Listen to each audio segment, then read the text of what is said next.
இன்றே சப்ஸ்கிரைப் செய்து உங்கள் ஃபேவரட் ஷோகளை காணுங்கள். ராஜா, இன்னைக்கு நான் ரொம்ப சந்தோஷமா இருக்கேன். ஓ, ஏன்? வீட்ல இந்த மாதிரி எல்லாரும் ஒன்னா கலகலப்பா சிரிச்சு பேசி சந்தோஷமா இருந்து ரொம்ப நாள் ஆச்சு. அப்படியா? ஆமா, வீடு எப்பவும் ஒரு ரொட்டீன்குள்ளேயே இருக்கும். எல்லாரும் அவங்க வேலையை பார்த்துட்டு இருப்போம். அப்படிதான் இந்த வீடும் இருந்துச்சு. இந்த மாதிரி பேசி சிரிச்சு சந்தோஷமா இருக்கிறது எல்லாமே சமீப காலமா தான். அதாவது நீ வந்த பிறகுதான் இதெல்லாம் நடக்குது. எனக்கு ரொம்ப சந்தோஷமா இருக்கு. அம்மா இந்த ஃபங்க்ஷனுக்கு ஒத்துப்பாங்கன்னு நான் நினைக்கவே இல்லை. அதோட பாட்டி வர்றதுக்கு மறுப்பு எதுவும் சொல்லல. இது எல்லாத்துக்குமே காரணம் நீதான்.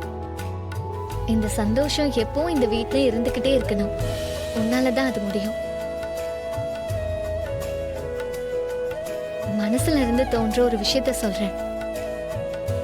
உன்கிட்ட ஏதோ ஒரு மேஜிக் இருக்கு. மேஜிக்கா? அப்படியெல்லாம் ஒன்றும் இல்லை. ஒவ்வொருத்தரோட இயல்பையும் தெரிஞ்சுக்கிட்டு அதுக்கேற்ற மாதிரி நடந்துக்கிறேன். அதனால தான் இதெல்லாம் நடக்குது. மற்றபடி மேஜிக்லாம் எதுவும் உண்டா? நீ என்ன வேணாலும் சொல்ல, ஆனா எனக்கு இது மேஜிக் தான். என் அப்பா அம்மாலாம் பெருசா சிரிச்சு பேசி நான் பார்த்ததே இல்லை. இன்னைக்கு அவங்க முகத்துல எல்லாமே சிரிப்பா இருக்குன்னா அதுக்கு நீதான் காரணம். இதெல்லாம் பாக்குறப்போ வெளிநாட்டுக்கு போகாம இங்கே இருந்துடலான்னு தோணுது. அப்பா அம்மா கூட பிறந்தவங்க எல்லாம் முக்கியம்தான். அதே மாதிரி உன் ஆசை உன் கரியரும் உனக்கு முக்கியம்ல. நல்லா யோசி. எமோஷனலாக இந்த முடிவு எடுக்காத. அது கண்டிப்பாக தப்பாக தான் போய் முடியும். நல்லா யோசிச்சு நிதானமாக எடுக்கிற முடிவு தான் சரியா இருக்கும்.